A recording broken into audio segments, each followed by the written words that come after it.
2024 est là, synonyme de renouveau et d'opportunités. Peut-être avez-vous cette année des projets, des résolutions pour changer votre vie professionnelle. Alors les amis, pensez au parcours Chance. Chance, fidèle partenaire de Métamorphose. Chance, c'est ce bilan de compétences qui vous aide à redonner du sens à votre vie professionnelle. En 3 mois seulement, redéfinissez vos objectifs et retrouvez ce qui vous anime vraiment avec un coach dédié. Chance, c'est aussi une communauté engagée qui est là pour vous soutenir, vous épauler et vous ouvrir son réseau. Et en prime, le parcours est 100% finançable grâce au CPF. Alors les amis, je vous invite peut-être à surfer sur l'énergie de la rentrée et des bonnes résolutions pour cette fois-ci vous mettre en action. Rendez-vous immédiatement sur le site chance.co pour faire le point gratuitement avec un conseiller et changer ce qui ne va pas ou plus dans votre vie professionnelle.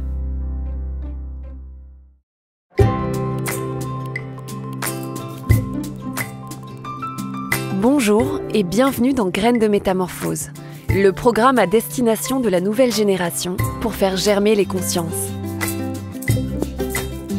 Aujourd'hui, Claire-Marie Dikanska accueille une personnalité inspirante qui vous donnera les clés pour grandir en bienveillance et en conscience. Graines de Métamorphose, le podcast qui fait germer la conscience. Si vous avez déjà eu le projet d'avoir un enfant, et à moins de faire partie des rares chanceux qui y arrivent en quelques mois, vous savez que ce n'est pas aussi simple qu'il n'y paraît. En France, environ 1 couple sur 4 ne parvient pas à concevoir naturellement après 12 mois d'essai ou plus. Ce fléau de santé publique, notre invité du jour le combat sur son compte Instagram Émancipé, en donnant aux couples et aux femmes les clés concrètes pour concevoir.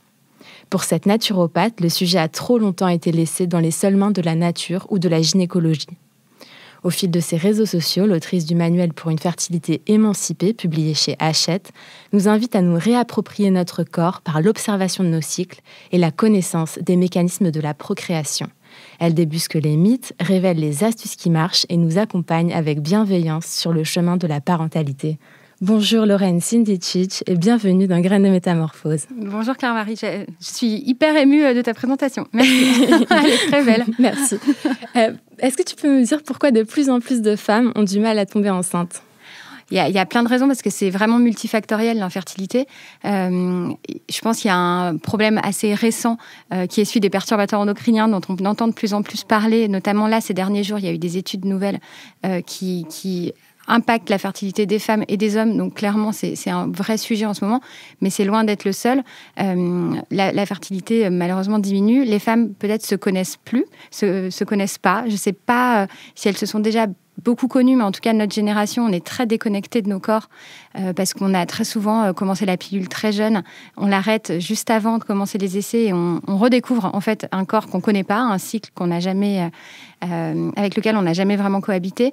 Donc il y a ça, il y a plein de choses liées à l'hygiène de vie aussi qui font que la fertilité peut être altérée. Et du coup, c'est vrai que moi, mon credo, c'est ce que tu as dit un peu en introduction, c'est de redonner des clés à la fois pour comprendre et se réapproprier ce corps, et puis aussi savoir sur quoi on peut agir pour améliorer sa fertilité. Puisque moi, ce qui m'attriste un peu, c'est qu'on regarde la baisse de la fertilité un peu comme un fléau passif, quoi, enfin passivement, alors qu'en réalité, qui dit baisse dit, en fait, on peut faire en sorte de pas la faire remonter un peu, tu vois, et individuellement d'agir là-dessus et d'essayer d'optimiser son ovulation, la qualité de son sperme, etc. Donc voilà, je pense que c'est multifactoriel et que chacun doit essayer d'identifier quelles sont ses causes à soi, parce que ta cause à toi, c'est pas la mienne, c'est pas celle d'autres personnes autour de nous, et il faut juste essayer de la trouver. Tu parles d'hygiène de vie. Qu'est-ce qu'il faut éviter de faire, de manger, de boire quand on veut tomber enceinte ? C'est une question compliquée parce qu'en fait, si on dit vraiment les choses parfaites, on devient tous complètement fous parce qu'il y a un moment où il faut aussi continuer de vivre et parfois un projet bébé, il met du temps à arriver et si on rentre dans un rythme monacal à faire plus rien du tout, on devient fou. Or, la fertilité, c'est quand même un phénomène aussi qui est très lié. L'ovulation, ça démarre dans le cerveau. Donc, il faut se sentir bien dans sa tête pour bien ovuler. Donc, moi, j'ai jamais de discours très, radical. Après, il y a énormément d'études sur l'impact de l'alcool, évidemment, des études sur l'impact du tabac, de la drogue, notamment chez les hommes. Moi, je milite beaucoup pour ça parce qu'il y a plein de femmes qui vivent une infertilité ou qui vivent des fausses couches qui sont liées à une mauvaise hygiène de vie du côté masculin, et notamment à des pétards ou quoi, qui font qu'on va quand même tomber enceinte, mais les spermatozoïdes seront de telle mauvaise qualité que l'embryon ne se développera pas. Donc ça, c'est plein de trucs aussi. On pense parfois qu'aux femmes, mais il y a les hommes aussi. Il y a évidemment toute la malbouffe qui est très compliquée aujourd'hui. Mais en fait, je pense que plutôt que de pointer du doigt ce qu'il ne faut pas faire, moi, j'aime bien essayer de dire ce qu'on peut faire pour améliorer. Et parce que de fait, on va se placer dans un schéma vertueux. Et si tu te mets à manger, par exemple, plein d'oméga 3, parce que les hormones féminines, elles sont issues du cholestérol. Donc, il faut du gras, il faut du bon gras pour bien ovuler. Et du coup, de fait, tu vas moins manger peut-être de la malbouffe et rééquilibrer les choses plus en apportant plutôt qu'en retirant. Mais les trucs à retirer, on les connaît tous en réalité. C'est l'alcool, le tabac, la drogue, la malbouffe, les produits transformés, le café quand c'est en excès, voilà. Et tu parles d'oméga 3, donc quels autres aliments tu pourrais mettre en avant les grands amis de la fertilité, en fait, si tu veux, tu as l'aspect de l'assiette, tout ce que tu peux amener dans ton assiette. Donc, il y a effectivement les oméga 3, c'est un peu la base, puisque c'est la structure des hormones ovariennes et des hormones androgènes aussi masculines. La testo, les œstrogènes, la progestérone sont issus du gras. Donc, ça, c'est le premier truc. Les protéines qui sont hyper importantes aussi pour la structure de nos cellules et notamment des gamètes. Donc, ça, c'est vraiment la macronutrition, l'assiette. Et puis après, dans la micronutrition, il y a plein aussi de vitamines et minéraux qui sont propices à la fertilité. Pour les hommes, c'est le zinc, par exemple, le Best Friend Forever, qui permet d'alimenter la chaudière qui fabrique les spermatozoïdes. Pour les femmes, il y a le zinc aussi, il y a la vitamine B9, il y a la vitamine D, il y a le sélénium. Voilà. En général, c'est ce qu'on retrouve beaucoup dans les vitamines prénatales, tu vois, qui rassemblent tout ce dont une femme a besoin en préconception et qui sont très importants de prendre en amont. Alors, pas forcément toujours dans des multivitamines, on peut trouver des choses dans son assiette en faisant un effort pour aller chercher telle vitamine et tel minéraux dans les aliments.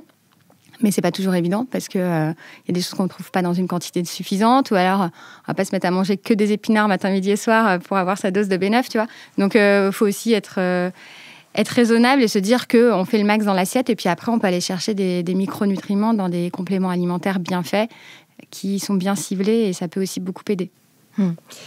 Au-delà de l'alimentation, la connaissance de notre cycle, c'est clé pour la fertilité.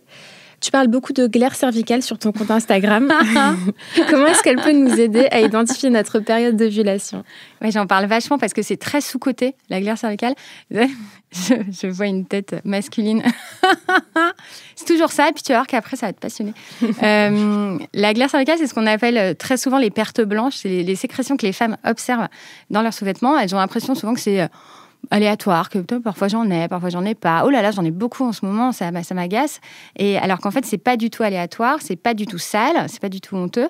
Ce sont des sécrétions qui sont produites en réaction au processus hormonal qui mène à l'ovulation. Et en fait, c'est quand dans les ovaires, les follicules grossissent pour permettre à l'un d'eux de prendre le dessus et de libérer un ovule, ces follicules, ils sécrètent des œstrogènes, qui est vraiment l'hormone de la première partie du cycle qui guide l'ovulation. Et ces œstrogènes, ils ont plusieurs effets sur le corps, et notamment de favoriser la sécrétion de cette glaire cervicale, et qui évolue, du coup, qui gagne en qualité plus les œstrogènes montent, donc dans les jours qui précèdent l'ovulation.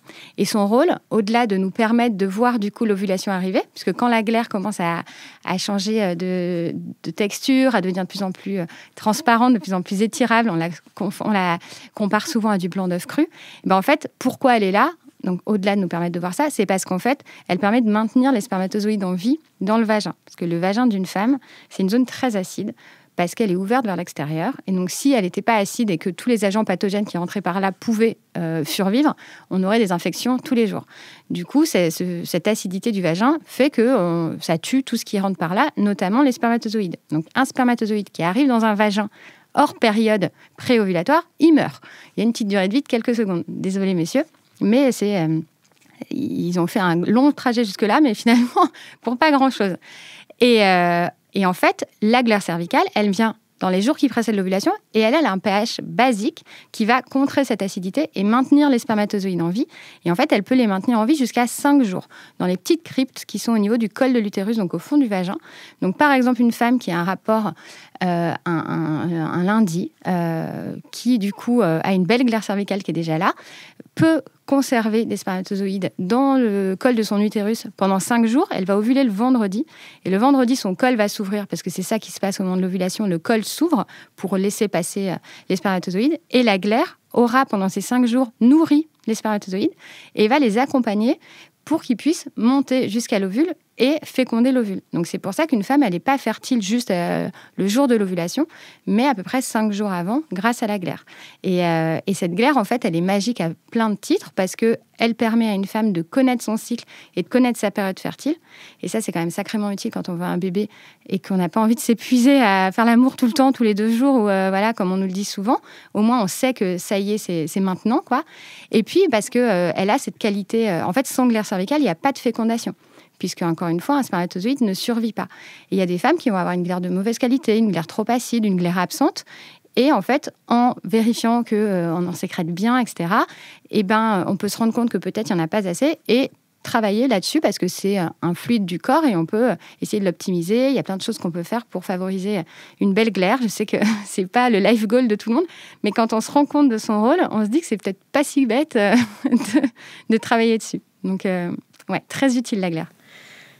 Du coup, tu dis qu'on va avoir cette consistance spéciale de la glaire 5 jours avant l'ovulation. Ça veut dire que si on observe sa glaire cervicale tous les jours, on peut voir à quel moment il faut commencer à avoir des rapports, c'est ça ? C'est exactement ça. En fait, si tu veux, le cycle d'une femme, comment ça se passe ? Tu as une période de saignement, c'est tes règles, et puis après, tu vas finir de saigner, et là, tu vas rentrer dans une période alors, plus ou moins longue. Tu as des femmes qui ont des cycles courts, donc qui n'ont même pas cette petite période de latence, d'autres pour laquelle elle est plus longue, où tu vas avoir juste quelques pertes. En fait, ça, c'est un peu ce qu'on peut appeler les pertes blanches, c'est le vagin qui se nettoie, quoi. Donc, tu vas avoir des pertes un peu sèches, qui vont pas laisser forcément de matière, tu vois, dans les sous-vêtements ou quand tu t'essuies, mais qui vont faire que tu as la culotte qui est pas complètement clean en fin de journée, et c'est normal. Et puis en fait, à peu près 5 jours avant l'ovulation, la glaire va commencer à évoluer, à changer en qualité. En fait, c'est un petit peu comme si tu prenais de la farine et que tu rajoutais de l'eau. Et en fait, elle se lubrifie de plus en plus. Donc au début, ça va être un peu plutôt pâteux, et puis après un peu plus crémeux, et puis après de plus en plus translucide, étirable, lubrifié, comme le fameux blanc d'œuf cru. Ça, a priori, c'est le moment de l'ovulation, quand on atteint ce pic de glaire, parce que les œstrogènes sont hyper hauts, donc ils ont vraiment lubrifié la glaire. Et après, juste après l'ovulation, les œstrogènes, ils chutent d'un coup, puisque l'ovule a été libéré. Donc, en fait, il n'y a plus personne qui en sécrète. Et là, du coup, la glaire s'assèche brusquement. Et c'est vraiment à ça qu'on repère l'ovulation, quand tu atteins ce pic de qualité qui est suivi d'un assèchement. Et en parallèle, pour les femmes qui pratiquent la symptothermie, et je sais que tu as déjà fait des épisodes là-dessus, on va prendre sa température. Et donc, en parallèle de cet assèchement, on va avoir une montée de température, puisque dans l'ovaire, le follicule qui a libéré son ovule se transforme en corps jaune. Et ce corps jaune, il sécrète de la progestérone, qui a un effet hyperthermique pour mettre le corps dans les meilleures conditions pour accueillir une grossesse, et donc dans des conditions un peu plus chaudes. Et donc, on va avoir en parallèle ce pic de glaire suivi d'un assèchement et une montée de température, et là, tu sais que tu as ovulé. Donc, du coup, quand tu sais observer ça, oui, et que si tu adores faire l'amour tout le temps et que tu es capable pendant des mois, voire des années, d'avoir ce rythme-là quand tu es en désir de grossesse, tant mieux. Mais s'il y a un moment où, c'est bien marrant, mais on aimerait bien viser juste parce que là, c'est pas évident, il faut viser le moment où la glaire commence à évoluer, quand on voit cette montée en qualité arriver. Quand la glaire a un pic, c'est bien d'essayer de couvrir le moment, même si, encore une fois, comme la glaire peut maintenir les spermatozoïdes en vie plusieurs jours, si on ne fait pas l'amour le jour J, c'est pas grave. Si c'était plusieurs jours avant, ça peut complètement fonctionner. Et puis encore le lendemain de l'assèchement, puisque l'ovule, en fait, il a une durée de vie de 12-18 heures à peu près. Ça veut dire qu'on peut tomber enceinte encore ce fameux jour d'assèchement, tu vois. Puis après, c'est pas une science exacte. Donc, en fait, on peut ovuler le jour de l'assèchement. Enfin bon, c'est une fenêtre qu'on détermine, c'est pas un instant T. Mais oui, ça permet de repérer le bon moment, de viser juste, et puis après, de faire tout ce qu'on veut comme on veut dans son couple, mais sans cet objectif de grossesse, où là, par contre, on sait qu'il y a plus de... Il n'y a plus de probabilité de grossesse puisqu'il n'y a plus d'ovules dans le corps. Oui, sans cette pression, quoi. Sans la pression, exactement. D'accord. Qui peut faire du mal à beaucoup de couples. Bien sûr. Et au-delà de cet aspect, de cette consistance, est-ce qu'il y a d'autres symptômes ? Tu parles de température, par exemple, mais est-ce qu'il y a autre chose Alors, en fait, dans la symptothermie, qui est la méthode d'observation du cycle moderne, qui aujourd'hui est reconnue par l'OMS, notamment quand on l'utilise comme contraception, en fait, il y a 3 indicateurs, 2 indicateurs de l'avant et un indicateur de l'après. Je schématise un peu, c'est un peu plus compliqué que ça, mais donc oui, c'est la glaire cervicale et le col de l'utérus lui-même. En fait, le col de l'utérus, donc c'est la petite zone qui est au fond du vagin, qui ressemble à un petit donut si on la regarde vue d'en bas avec un spéculum, et qui après fait la jonction avec l'utérus. C'est elle qui produit la glaire cervicale, et c'est à son niveau c'est lui, le col. Et c'est à son niveau que les spermatozoïdes peuvent rester un petit moment. Et en fait, ce col, on ne le sait pas parce que c'est à l'intérieur de notre corps et en général, on ne va pas toucher cet endroit-là, mais il bouge au cours du cycle, au même rythme que la glaire cervicale parce qu'il est aussi soumis aux œstrogènes puisque c'est lui qui sécrète la glaire. Et en fait, pendant les périodes infertiles du cycle, le col, il est dur, donc c'est un peu comme si on touche le bout de son nez. Il est ferme comme ça, il est fermé. Il est plutôt bas, c'est-à-dire que pour une femme qui est à l'aise avec ça et qui va insérer un doigt et palper son col, puisqu'on peut palper son col, elle va sentir qu'il est fermé et qu'il est facilement accessible avec son doigt. Il est bas dans le vagin et il est sec. Et en fait, pendant la période préovulatoire, pour pouvoir créer le passage pour les spermatozoïdes, il va s'entrouvrir, la fameuse ouverture dont je te parlais tout à l'heure, il va se ramollir, et là, ça ressemble plus à, comme je me touche, personne ne me voit, mais c'est comme quand tu touches ta lèvre, et donc c'est mou comme la lèvre de la bouche, et il est un peu entrouvert, et beaucoup plus haut. C'est-à-dire que si tu veux le toucher, parfois, pour certaines femmes, il est même inaccessible, tellement il part haut dans le cycle. Donc ça, c'est une autre façon d'observer l'entrée dans la fenêtre fertile. On peut observer son col de l'utérus. Ça, c'est les choses qui ont été étudiées, qui sont fiables, et où on sait que ça permet de repérer la période fertile. Après, il y a plein d'autres symptômes selon les femmes. Certaines vont avoir les seins un peu tendus, d'autres vont avoir des douleurs d'ovulation. On appelle ça les Mittelschmerz, ça veut dire douleur du milieu en allemand. C'est la tension en fait dans l'ovaire qui travaille, qui peut se faire ressentir. Donc, on va l'avoir d'un côté ou de l'autre selon de quel côté on ovule. Il y a plein de choses. La vulve, pendant la période ovulatoire, est plus douce, plus gonflée, plus sensible. Donc, pareil, il y a des femmes qui vont s'en rendre compte. La libido est plus élevée. Les cheveux sont mieux. On a en général des cheveux qui sont moins gras, plus gainés. La peau est mieux aussi. Enfin, voilà, c'est vraiment la période où la nature nous a fait comme ça. La nature nous a fait pour qu'on se reproduise. Et donc, tout chez la femme est aligné pour qu'elle se sente bien, pour qu'elle se sente en confiance, pour qu'elle se sente belle. Et donc, il y a plein de choses dans son corps qui vont dans ce sens-là. Il y a même des études qui ont été menées sur l'odeur des femmes quand elles ovulent. Et en fait, on a fait des tests, à donner des t-shirts portés par la même femme à différents moments du cycle à des hommes. Et en fait, les hommes vont être plus attirés par l'odeur des femmes en train d'ovuler que le reste. Donc, tu vois, il y a plein de trucs comme ça auxquels on ne pense pas du tout, qui évoluent au cours du cycle et qui font que certaines femmes, alors l'odeur en général, c'est pas un symptôme qu'on étudie, mais certaines vont pouvoir repérer différents symptômes. Après, c'est pas des choses fiables parce que les douleurs au sein, elles peuvent venir d'autres choses. Les douleurs au ventre, elles peuvent être parce que tu as un transit compliqué. Enfin, donc faut pas se baser que là-dessus, mais ça peut venir mettre plein de petites puces à l'oreille en plus dans le faisceau d'indices que le corps s'apprête à ovuler. Quand on essaie de tomber enceinte, on nous propose tout un tas de techniques. On a les tests d'ovulation, la prise de température, les suppléments alimentaires. Ça peut constituer une charge mentale pour les femmes. Qu'est-ce que tu conseilles de privilégier ? Ouais, c'est une énorme charge mentale. Et en plus, tu l'as très bien dit, tu as dit pour les femmes. Et c'est un peu le problème, c'est qu'un bébé, ça se fait à deux, que l'infertilité, c'est 3 tiers, un tiers féminin, un tiers masculin, un tiers de couple. Et donc moi, c'est vrai que je le constate aussi, que les femmes ont tendance à porter énormément de charges, à s'autoflageller souvent pendant longtemps, à se dire que c'est forcément elles qui ont un problème, à dépenser des fortunes dans des compléments alimentaires, à aller voir des ostéos, des acupuncteurs, faire du yoga de la fertilité, faire 30 000 choses, avant même d'avoir creusé la piste masculine. Et parfois, au bout de ces mois, voire années, on se rend compte qu'en fait, il y avait un spermogramme pas top et que c'est plus là qu'il faut regarder. Donc, moi, la première chose que j'ai à dire, c'est quand on commence à se dire que ça fait un petit moment qu'on essaye, que ça n'arrive pas, qu'on va mettre en place des choses, et on le fait des deux côtés du membre du couple, aussi bien dans la recherche des causes. Donc, quand la femme commence à faire des prises de sang, l'homme fait un spermogramme. Et je parle des couples évidemment hétérosexuels, hein, et quand la femme commence à mettre des choses en place dans son hygiène de vie, on le fait à deux. Parce que ça, c'est hyper important. Après, moi, mon approche, c'est de commencer par dire justement d'apprendre à connaître son corps parce que ça peut paraître bête, mais tellement de couples ne font pas l'amour au bon moment. Tu vois, c'est déjà le premier vrai sujet. Donc, commencer par ça, c'est déjà une première chose. Après, être à l'écoute au-delà des signes de fertilité, des symptômes de son corps, parce qu'en fait, on perd un temps fou dans le diagnostic de certains soucis. Parce qu'on dit souvent, quand tu vas chez un gynéco et que tu dis « Ah, ça y est, j'arrête ma pilule, j'ai un projet bébé », il va vous dire « Ah bah génial, vous essayez 12 mois, 18 mois, ça dépend de l'âge de la femme, ça dépend de plein de choses, et puis vous revenez me voir. » Et si au bout de ces 12 ou 18 mois, ça n'a pas marché, souvent on médicalise, tu vois. Donc il n'y a pas d'entre-deux. C'est soit je me débrouille toute seule, soit après, je médicalise, voire je pars en PMA. Et alors qu'en fait, il y a plein de signaux faibles, ou moins faibles d'ailleurs, qu'il y a des choses à creuser. Et donc, moi, j'essaye de dire au couple d'être à l'écoute de ça. Une femme qui est toujours hyper fatiguée, qui a toujours froid, qui est constipée, qui a du mal à perdre du poids, machin, il faut qu'elle creuse, par exemple, la piste de la thyroïde. Il n'y a peut-être pas de problème, mais tout va quand même dans ce sens-là. Et du coup, plutôt que d'attendre 18 mois et de peut-être médicaliser sa grossesse, elle va peut-être pouvoir creuser cette piste, rétablir un déséquilibre thyroïdien et tomber enceinte, parce que la thyroïde a un impact énorme sur la fertilité. Il y a plein d'autres choses comme ça. Donc ça, pour moi, c'est la base. Avant de se payer des compléments, des choses, c'est d'essayer d'être à l'écoute de son corps et de voir ce qu'on peut optimiser des deux côtés.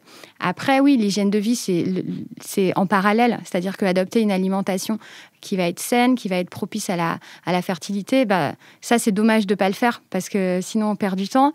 Prendre des compléments bien ciblés aussi, mais faire toute une série d'examens trop tôt ou partir aller chercher tous les spécialistes du monde et de Navarre, c'est peut-être pas nécessaire immédiatement, quoi. D'abord, il faut s'écouter et essayer de diminuer l'errance médicale qu'on a, parce qu'en fait, il y a plein de choses qui peuvent être améliorées et qu'on creuse pas, quoi, pendant ces mois d'essai. Tu parlais des hommes et de responsabilité de leur côté aussi. Ouais. Comment est-ce que les hommes peuvent mettre toutes les chances de leur côté pour concevoir ? Les hommes, si tu veux, ils n'ont pas toutes ces subtilités du cycle. Eux, c'est un peu plus trivial. Enfin, déjà, ils sont fertiles tout le temps, tous les jours. Ils produisent des spermatozoïdes en continu. Un homme, il produit 1500 spermatozoïdes par seconde. Donc, tu vois, c'est une machine qui est... Il n'y a pas cette subtilité d'ovulation, de jeux hormonaux, d'équilibre hormonal à avoir. Par contre, ce qu'ils ont, c'est qu'en fait, un homme, la spermatogénèse, qui est la durée pour créer un spermatozoïde, donc entre le moment où la cellule démarre et puis sa croissance, et puis le moment où il est un spermatozoïde mature, il y a 74 jours. Et en fait, ces 74 jours, c'est une période pendant laquelle on peut vraiment chercher à optimiser la qualité du sperme. Donc, un homme qui va faire un spermogramme, qui va avoir des mauvais résultats, il se dit, j'ai 2 mois et demi, là, je donne tout. Je diminue, voire j'arrête l'alcool, j'arrête de fumer, j'ai une alimentation hyper saine, je prends des antioxydants parce que les hommes, c'est beaucoup de problèmes de stress oxydatif qui va affecter la qualité du sperme. Je prends du zinc parce que le zinc, c'est le micronutriment phare de la fertilité masculine. Tu vois, ils peuvent mettre en place plein de choses. Et ce qu'ils ont, qui est un peu injuste, mais c'est comme ça, c'est que eux, sous 2 mois et demi, ils peuvent déjà avoir des résultats très bien, parce qu'en fait, ils repartent de zéro sur une toute nouvelle production. Donc, si les ouvriers de la chaîne de production sont plus performants, sont meilleurs, que tout l'environnement est meilleur, le produit fini va être meilleur aussi. Ce qui est plus subtil chez les femmes. Donc, moi, les hommes, je leur dis, franchement, puis après, ils n'ont pas la grossesse. Donc, à la rigueur, les efforts qu'ils ont faits, ils ont tout intérêt à les poursuivre. Mais au moment où la conception a eu lieu, c'est bon, ils ont fait leur part du job. Alors qu'une femme qui met en place plein de choses dans son hygiène de vie, elle se dit, après, j'ai encore toute la grossesse, où je vais avoir des restrictions, et puis si j'allaite, machin, donc ça peut paraître plus long, plus compliqué. Un homme, il peut se faire un sprint, où il essaye vraiment d'améliorer la qualité de son sperme, et puis il voit ce que ça donne, mais c'est déjà... c'est un effort qui, clairement... le jeu en vaut la chandelle, quoi. Et est-ce qu'on peut... comment on pourrait impliquer les hommes dans la connaissance aussi du cycle féminin, qui est central ? Moi, je pense que déjà, tu vois, quand la sexualité commence à pâtir un petit peu des essais, ça, c'est un truc dont on parle très peu, mais souvent, le ras-le-bol, moi, j'appelle ça le burn-out sexuel, il vient un peu des hommes.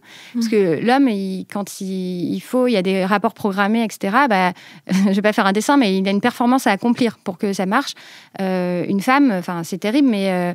si elle n'a pas envie, ça va être pas un bon moment du tout, mais il n'y a pas cette finalité. Voilà. Donc souvent, c'est les hommes qui, au bout d'un moment, en ont ras-le-bol de la pression qu'on peut leur mettre sur les épaules par rapport au rapport programmé. Et donc, leur expliquer qu'en fait, il y a une petite fenêtre à respecter, qu'on peut la repérer ensemble, qu'on peut en parler et du coup, faire baisser cette pression en se disant...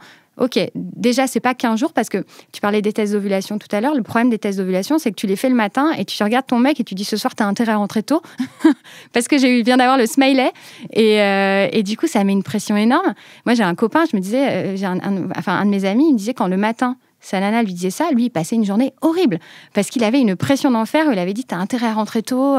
Donc, quand on se met à observer le cycle ensemble, à en parler ensemble, déjà, la fenêtre, elle est plus large, puisque c'est pas que cette journée du test d'ovulation, et c'est pas non plus tous les 2 jours, comme on l'entend parfois. C'est 5-6 jours où, allez, on sait qu'on a cette période, et on se fait baisser la pression. Donc moi, je trouve que ça, c'est un truc qui permet d'impliquer l'autre, de vivre cette sexualité plus en conscience, avec un rythme plus agréable pour tout le monde. Et puis, encore une fois, après, on fait tout ce qu'on veut en dehors de la fenêtre, mais en général, les hommes, ils sont contents, en fait, qu'on leur explique ça et qu'on leur dise, OK, on va pouvoir spotter le bon moment et puis sans pression, suivre ça ensemble, quoi. Tu parles de burn-out sexuel et en fait, on s'imagine bien que d'avoir des rapports sexuels, en fait, tous les 2 jours, ça peut être fatigant ou avoir l'air imposé. On se sent plus dans la spontanéité du moment. Il suffit peut-être d'avoir des rapports sexuels quelques fois par mois, 2 ou 3 fois au final, c'est ça ? Ouais, en fait, si tu veux, n'importe qui n'a pas été en désir de grossesse avec une grossesse qui n'arrive pas, quand tu lui dis ça, il te regarde genre, c'est stupide, c'est trop bien de faire l'amour tous les 2 jours. En fait, dans la vraie vie, quand ça devient justement comme ça une contrainte, on dit, il faut, ce soir, t'es obligé. Je connais personne qui m'a dit « Ah, moi, j'ai adoré. » C'est des 6 mois, 2 ans, 3 ans avec ce rythme-là. Donc, ouais, c'est hyper compliqué. Et du coup, 2-3... En fait, tu peux, oui, viser juste cette période-là. Et puis après, tu fais ce que tu veux. Sachant qu'il y a un vrai souci aussi dont on n'a pas parlé, c'est que il y a beaucoup de femmes qui pensent qu'elles ovulent au jour 14, que c'est une règle absolue, et qui, du coup, donnent tout le jour 14. Et puis après... justement, font ce repos du guerrier parce que voilà, ça a été une période intense, alors qu'en fait, elles ovulent au jour 17, au jour 18, au jour 20. Et donc, elles loupent leur ovulation. Et donc ça, c'est dommage aussi parce que, du coup, tu crois que tu vises juste, donc tu t'évites tous les 2 jours, mais en fait, tu n'es pas là au bon moment et parfois, tu peux avoir des longs mois où tu crois que tu essayes d'avoir un bébé et tu n'as jamais fait l'amour le bon jour. Donc oui, 2-3 jours, même un jour, une fois pendant la période fertile, ça suffit. Et puis, encore une fois, je le répète, le reste du temps, on fait ce qu'on veut, mais oui, après 2-3 jours, c'est encore mieux parce que tu augmentes les chances, mais une fois 5 jours avant l'ovulation, dans l'absolu, ça peut être suffisant. Toujours sur le sujet du sexe, est-ce que l'orgasme peut faciliter la fertilité ? Est-ce qu'il y a des positions à privilégier, à éviter ? Est-ce qu'il faut garder les jambes en l'air après un rapport ? J'adore ça. Je pense que si on ne naissait que dans un orgasme, il n'y aurait pas beaucoup de monde sur Terre. D'autant plus quand ça prend du temps et que justement c'est un peu programmé. Donc non, Dieu merci. Il y a eu des croyances comme quoi l'orgasme aiderait les spermatozoïdes à remonter, machin. Mais les spermatozoïdes, il faut se dire qu'ils arrivent à peu près à 40-45 km/h. C'est la vitesse d'un éjaculat. Et donc, si on visualise la chose, ils arrivent pile poil sur la zone, puisqu'ils sont éjaculés au fond du vagin, et c'est au fond du vagin qu'ils doivent aller dans le col de l'utérus. Donc, si tu veux, oui, un orgasme, tant mieux, c'est encore mieux, mais ça ne va pas les aider à remonter, puisqu'ils arrivent au bon endroit à une vitesse telle que, clairement, s'ils doivent y aller, ils y vont. Donc, l'orgasme, c'est un mythe. Ça a été prouvé que ce n'était pas vrai. Les jambes en l'air, c'est pareil, puisque pareil, en fait... dans le sperme, il y a, selon les classifications qu'on utilise, entre 85 et 95% de spermatozoïdes qui ne sont pas viables. En fait, ils ont soit 2 têtes, 2 queues, pas de queue, pas de tête. Il y en a tellement que la plupart sont ce qu'on appelle atypiques, où ils avancent pas, ou voilà. Et du coup, dans le sperme, il y a aussi le liquide séminal, dont on veut pas. C'est celui qui juste il sert à transporter. Donc après un rapport, il y a des femmes qui ont peur parce qu'elles voient quelque chose s'écouler. Elles disent mon Dieu, j'ai tout perdu. Mais heureusement en fait que ça s'écoule. C'est que 95%, on n'en veut pas et il faut le laisser s'écouler. Et les spermatozoïdes performants, eux, ils sont allés tout de suite à l'instant T de l'éjaculation se placer au bon endroit. Donc la chandelle pour, si tu veux, se rassurer, ou même parfois c'est rigolo. Donc pourquoi pas, c'est bien, mais en vrai ça sert à rien. Et le nombre de grossesses que j'ai dans les femmes que j'accompagne, c'était sous la douche, debout, voilà, parce que la gravité doit faire son travail pour évacuer les déchets, donc le liquide séminal et les spermatozoïdes qui ne sont pas viables. Et la vitesse d'éjaculation a permis de mettre les bons au bon endroit au bon moment. Donc, c'est tous des trucs où il ne faut pas se mettre la pression. Il n'y a pas non plus de position, il n'y a pas de truc. Enfin, la nature est bien faite et pour que les choses s'emboîtent et fassent que les protagonistes du film arrivent au bon endroit au bon moment. Est-ce que on parle de toute cette injonction, de cette contrainte, l'aspect psychologique, il joue un énorme rôle dans la fertilité. Certaines personnes bienveillantes conseillent aux femmes enceintes qui ont du mal à tomber enceinte justement à lâcher prise. Qu'est-ce que tu penses de ça ? En quoi ça peut être problématique ? Ouais, moi je pense que c'est la pire phrase, le lâche prise, arrête d'y penser, partez en vacances, vous verrez, ça viendra tout seul. Parce qu'en fait, c'est la chose la plus culpabilisante du monde. Et dites à quelqu'un qui est en train de monter sa boîte ou en train de faire un truc hyper obsédant dans son quotidien, de ne pas y penser, vous verrez qu'il vous dira que c'est impossible. Donc, une femme qui a envie d'un enfant, viscéralement, elle ne peut pas ne pas y penser. Et en plus, le cycle fait qu'en fait, constamment, ça revient à elle. Elle va avoir ses règles. Ça va lui montrer que ça n'a pas marché. Elle va ovuler. Enfin, on ne peut pas ne pas y penser parce que c'est le corps même qui envoie des messages positifs, négatifs, tout le temps. Donc, c'est juste de l'ordre de l'inhumain de ne pas y penser. C'est impossible. Après, effectivement, il y a des moments où on a un autre projet qui nous occupe plus l'esprit et ça va créer de la place et l'enfant va arriver. Et c'est génial. Mais ce n'est pas du tout une science exacte. Donc, c'est faux. Après, une fois qu'on a dit ça, il y a quand même une réalité. Ce que je te disais tout à l'heure, c'est que l'ovulation, ça démarre dans le cerveau. C'est un processus physiologique. Et en fait, c'est le cerveau, c'est l'hypophyse, qui est une petite glande à l'avance du cerveau, qui envoie des hormones pour stimuler les ovaires et leur permettre d'ovuler. Et quand cet axe, cette espèce d'autoroute entre le cerveau et les ovaires est encombré, voire parfois est complètement coupé parce qu'il y a un excès de stress ou il y a une sous-nutrition, enfin il y a plein de choses qui font que parfois le message arrête d'être envoyé ou est mal envoyé, et bien là, évidemment que ça a un impact sur l'ovulation et donc sur la fertilité. Donc, il faut arriver, si tu veux, à prendre le sujet de façon beaucoup plus objective. Oui, il y a un lien entre le cerveau et les ovaires. Oui, donc il y a un lien entre le stress et la fertilité. Ça, c'est indéniable, ça a été prouvé, c'est physiologique, c'est comme ça qu'on est fichu. Par contre, il faut arriver juste à se dire, OK, très bien, je suis consciente de ça, donc qu'est-ce que je vais faire pour réussir à y penser plus positivement, à être plus actrice, à peut-être trouver des choses pour évacuer certaines sources de stress, je sais pas, du sport, de la cohérence cardiaque, de la méditation, tout ce qu'on veut pour arriver à apaiser un petit peu si on sent qu'on a un quotidien un petit peu prenant, mais ne jamais culpabiliser d'y penser. Parce que, en fait, les gens qui disent ça, ils n'ont rien compris au sujet. Clairement, ils ne sont pas passés par là parce que c'est de l'ordre de l'impossible. On voit aussi souvent que les hommes qui ne le vivent pas dans leur corps, ils ont peut-être aussi plus de mal à comprendre un peu cette obsession, entre guillemets, quoi. Ouais, c'est hyper dur de dialoguer sur ce sujet-là quand on est une femme, parce que c'est comme la fausse couche, c'est comme toutes ces choses-là. Tant qu'on ne l'a pas vécu dans son corps, on ne se rend pas compte de la violence que c'est. Et du coup, c'est très compliqué d'avoir des bons conseils ou les bons mots parce qu'on ne comprend pas. Moi, c'est pour ça qu'une des parties de mon travail, on a un programme comme ça pour accompagner les femmes et on les réunit. Parce qu'en fait, souvent, les bons interlocuteurs, c'est pas ceux qu'on a autour de soi. C'est pas... Moi, mon mec, je l'adore, il est formidable, mais il est nul. Enfin, tu vois, il a jamais le bon mot sur ces sujets-là. Il veut toujours trouver le positif, alors que moi, j'ai envie qu'on soit juste réaliste et pas aller, enfin, tu vois, me chercher du positif partout. Et parfois, il faut juste en parler avec des femmes qui comprennent et qui ont vécu la même chose.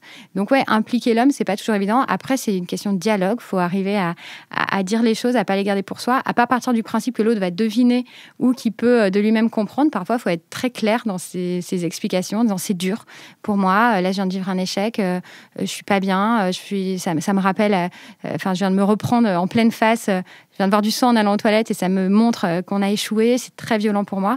Et juste mettre des mots parce que sinon l'autre peut pas deviner, quoi. Oui, c'est ça. En fait, à chaque fin de cycle, c'est toujours un peu la même désillusion.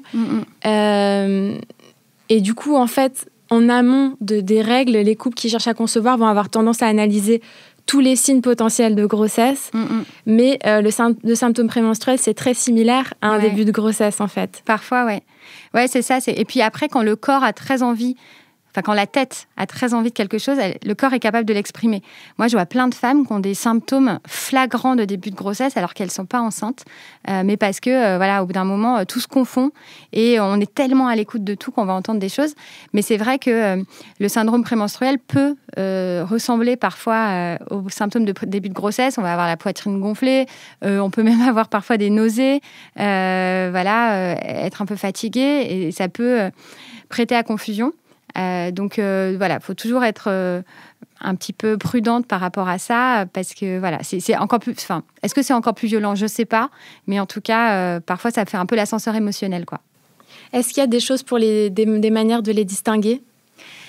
Ouais, en fait, si tu veux, quelque chose que tu as l'habitude... Une femme qui a un syndrome prémenstruel, en général, c'est ballot, c'est pas rigolo, mais elle l'a tout le temps. Donc, elle va connaître ses symptômes à elle. Elle va savoir qu'elle a une particulière irritabilité, qu'elle a des petits spottings. Donc, voilà, dès que ça diffère de ça, que c'est un peu nouveau, pour le coup, ça peut mettre la puce à l'oreille. Moi, il y a plein de petits symptômes qui ne sont pas des choses qui ont été étudiées. Il n'y a pas de littérature là-dessus, mais c'est par l'expérience que je le vois beaucoup. Il y a beaucoup de femmes qui ont un petit spotting de nidation. Ça, si ça a été étudié. Donc, tu vois, quand tu as un tout petit spotting, une semaine à peu près après l'ovulation, moi, je sais que toutes mes grossesses, je l'ai eu. Donc, clairement, je savais que j'étais enceinte parce que, je l'avais repéré. Il y a des femmes qui ont un retour de glaire cervicale, justement, un peu crémeuse parce que les hormones étant en train de s'activer à fond pour maintenir le bébé. On peut avoir un retour de glaire. Il y a des femmes qui vont avoir la poitrine tendue quand même assez tôt. Si tu n'as pas l'habitude d'avoir la poitrine tendue dans ton SPM, ça peut être un petit signe. Donc, voilà, c'est en fait propre à chacune selon ce qu'on connaît habituellement de son cycle et ce qui peut différer. Mais... ça peut apporter beaucoup de désillusions aussi. Donc, je suis toujours prudente quand je dis ces petites infos-là parce que je ne veux pas créer des faux espoirs. Oui, il faut bien se connaître, en fait. Ouais, quand on se connaît, on passe à côté de plein de faux espoirs. Et notamment, tu vois, la prise de température.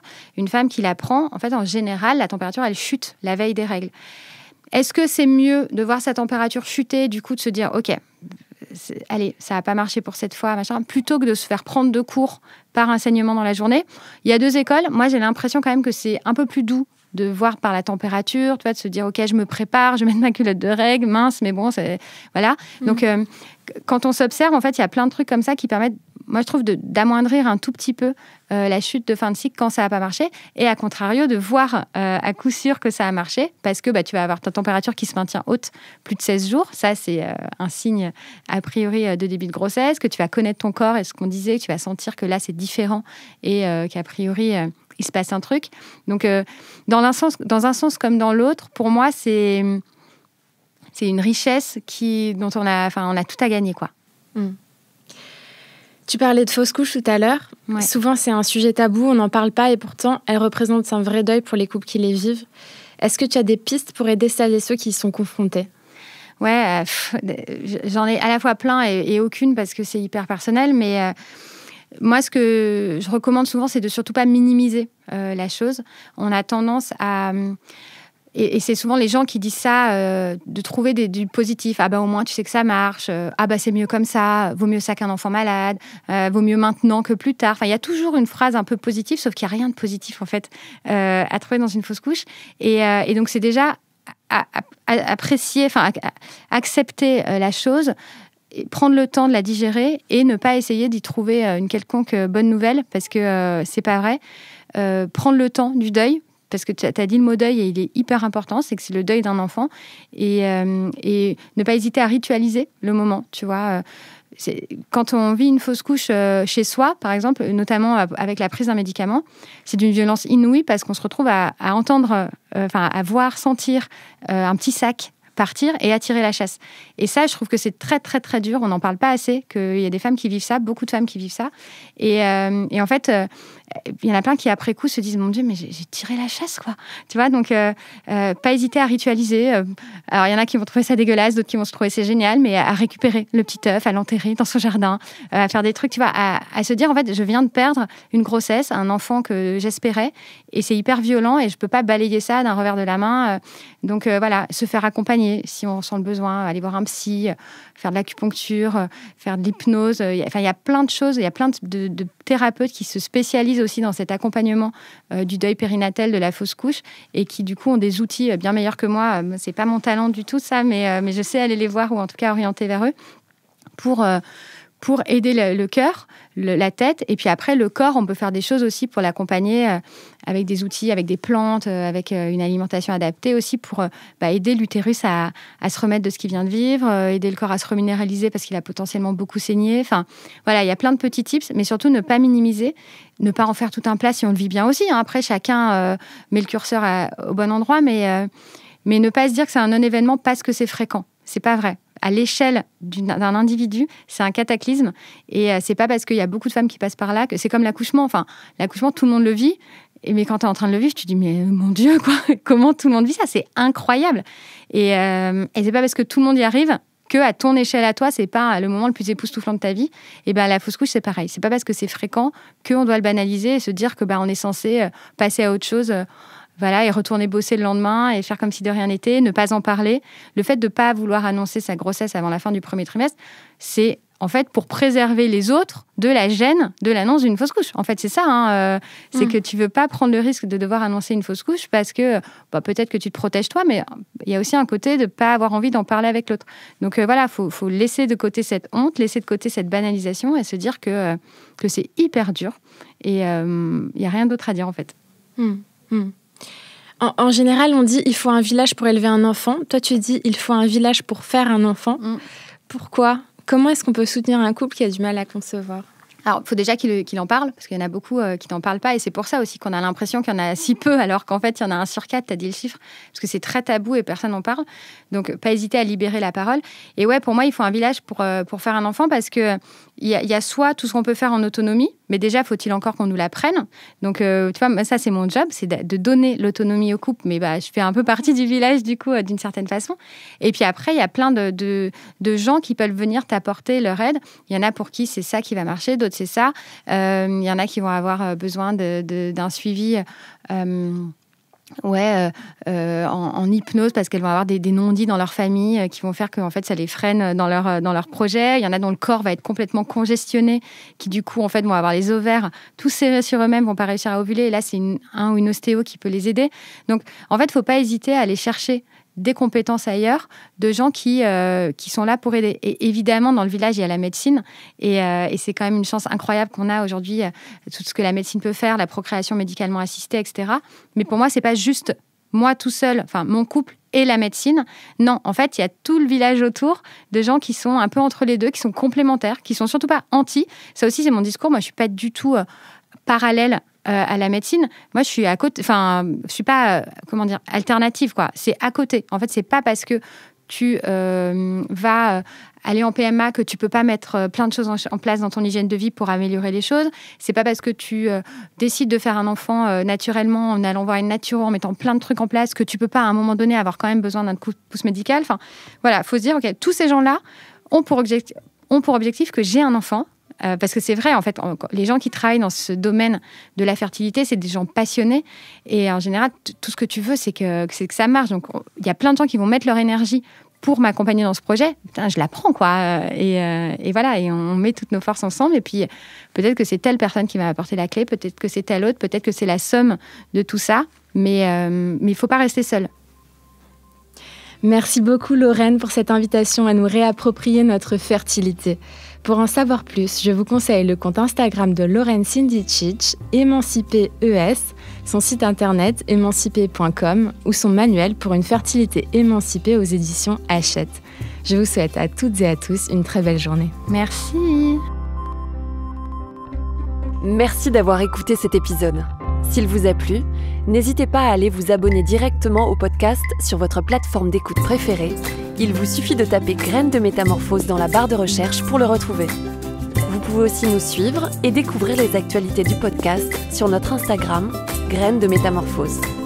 On se retrouve la semaine prochaine, même jour, même heure, et en attendant, retrouvez Anne et ses invités avec de nouveaux épisodes de Métamorphose, le podcast qui éveille la conscience.